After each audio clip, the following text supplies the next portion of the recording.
आचार संहिता के बाद पहली बार कैबिनेट की बैठक हुई है और चूंकि इस लोकसभा चुनाव में मध्य प्रदेश ने रिकॉर्ड बनाया है, हम 29 की 29 सीट जीते हैं और मेरा ख्याल है कि मैंने जब से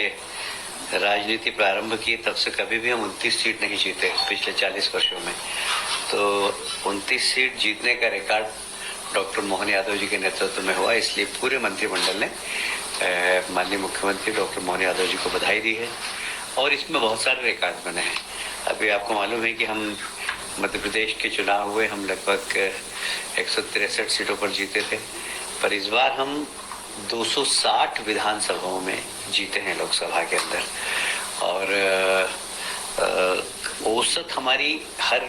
लोकसभा की जीत 3.5 लाख की हुई है। तो ये एक बहुत बड़ी जीत है ये और हमें वोट परसेंटेज भी हमारा बढ़ा है, लगभग 61% वोट हमको मिला है आज। इसीलिए मध्य प्रदेश में अभी अपन मध्य प्रदेश की बात कर रहे हैं। मध्य प्रदेश में 61% वोट भारतीय जनता पार्टी को मिला है और इसलिए आज माननीय मुख्यमंत्री जी को बधाई दी और फिर कैबिनेट ने प्रधानमंत्री जी को भी बधाई दी कि तीसरी बार एक ऐसा प्रधानमंत्री जिसका जन्म स्वतंत्रता के बाद हुआ हो और वह पहली बार लगातार तीसरी बार प्रधानमंत्री बने हैं, ये एक रिकॉर्ड है उनके नाम से और इसलिए उन्हें भी बधाई दी। एक सामान्य परिवार में जन्म लेकर लगातार तीसरी बार प्रधानमंत्री बनना ये एक बहुत बड़ी उपलब्धि है और इसलिए प्रधानमंत्री जी को भी कैबिनेट ने बधाई दी है। मध्य प्रदेश में 6 सदस्य माननीय मोदी जी के मंत्रिमंडल के सदस्य बने हैं, तो उन 6 को भी बधाई दी है और उनसे अपेक्षा की है कि मध्य प्रदेश के विकास में वे मंत्री अपना सहयोग प्रदान करेंगे। शंका हो रही है आपको? 5 आप मुर्गन को नहीं गिनते ना, इसलिए मुर्गन तमिलनाडु से आते हैं, बाकी मध्य प्रदेश से ही वो राज्यसभा में गए, इसलिए 6 हम मंत्री मानते हैं मध्य प्रदेश के। आज एक बहुत महत्वपूर्ण विषय पर भी चर्चा हुई है कि आप सभी जानते हैं कि मध्य प्रदेश सरकार किसानों के हित में हमेशा निर्णय करती है और वो प्रदेश की जनता जो बिजली के उपभोक्ता है उनको भी सब्सिडी देती है। तो कुल मिलाकर लगभग 24,420 करोड़ की सब्सिडी राज्य सरकार अलग अलग वर्ग के लोगों को दे रही है।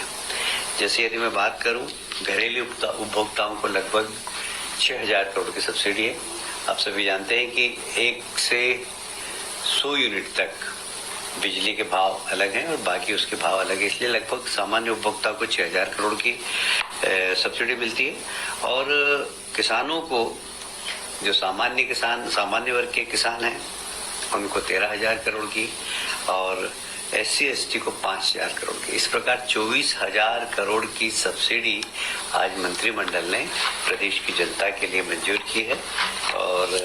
मैं सभी उपभोक्ताओं को जो बिजली का उपयोग करते हैं मैं उन्हें बधाई देता हूं। माननीय मुख्यमंत्री जी ने निर्देश दिए थे कि हमारे यहाँ जो स्वास्थ्य सेवाएं हैं उसकी क्वालिटी बढ़े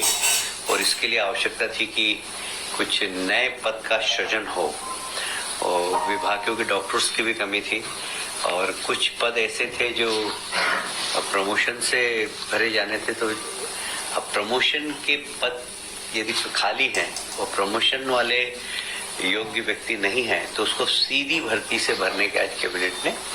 निर्देश दिए हैं और ऐसे लगभग 12 से 14 पद ऐसे हैं जो सीधी भर्ती से भरे जाएंगे और रिक्त पदों में से 50% अर्थात 660 पदों की पूर्ति चयन के सीधे भर्ती से होगी। प्रदेश में 12 टोटल आधे प्रमोशन से होंगे, आधे सीधी भर्ती से होंगे। जो 12 से 14 पद रिक्त हैं उसमें से आधे प्रमोशन से होंगे, आधे सीधी भर्ती से होंगे।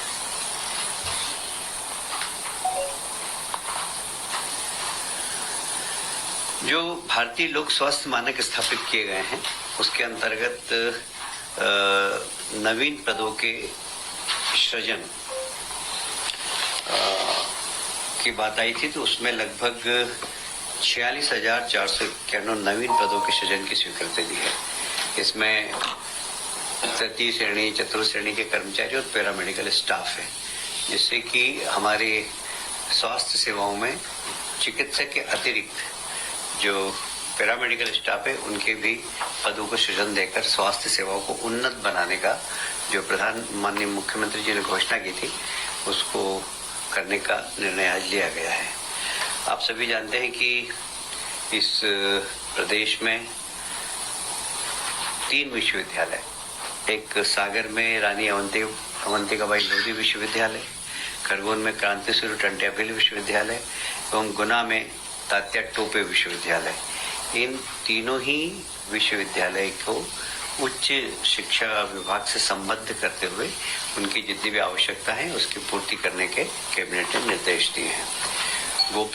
भोपाल गैस त्रासदी का जो हॉस्पिटल है वहाँ साधारणतया संविदा नियुक्ति के ही डॉक्टर्स रहते थे, हमेशा स्वास्थ्य विभाग से वहाँ प्रतिनियुक्ति पर नहीं जा पाते थे, पर अब उन हॉस्पिटल्स में भी प्रतिनियुक्ति पर डॉक्टर जा सकेंगे, जिससे कि गैस त्रासदी हॉस्पिटल की गुणवत्ता में सुधार हो और वहाँ के लोगों की अच्छी तरीके से सेवा हो सके। आप सभी जानते हैं कि माननीय मुख्यमंत्री जी ने इस वर्ष को गोवंश रक्षा वर्ष के रूप में घोषित किया है। चैत्र की जो गुड़ी पड़वा नव वर्ष जो प्रारंभ होता है तब से लेकर अगले वर्ष तक पूरे लगातार यह वर्ष गोवंश रक्षा वर्ष के रूप में मनाया जाएगा। इसमें जितनी भी गौशाला हैं उनको उन्नत करना, सड़क पर जो कभी कभी गोवंश घूमता रहता है उनको पकड़कर गौशाला तक पहुंचाना, यदि बीमार है तो उन्हें चिकित्सा उपलब्ध कराना, कई बार एक्सीडेंट भी हो जाते हैं, उन सब के लिए हाइड्रोलिक गाड़ियां लाकर उनको उठाकर और गौशाला तक पहुंचाने या हॉस्पिटल तक पहुंचाने का काम माननीय मुख्यमंत्री ने विभाग को निर्देश दिए हैं। तो गोवंश रक्षा वर्ष के रूप में हम गोवंश की रक्षा करने का संकल्प लिया आज के विषय इतने ही थे। यदि आप कुछ पूछना चाहे तो पूछ सकते हैं।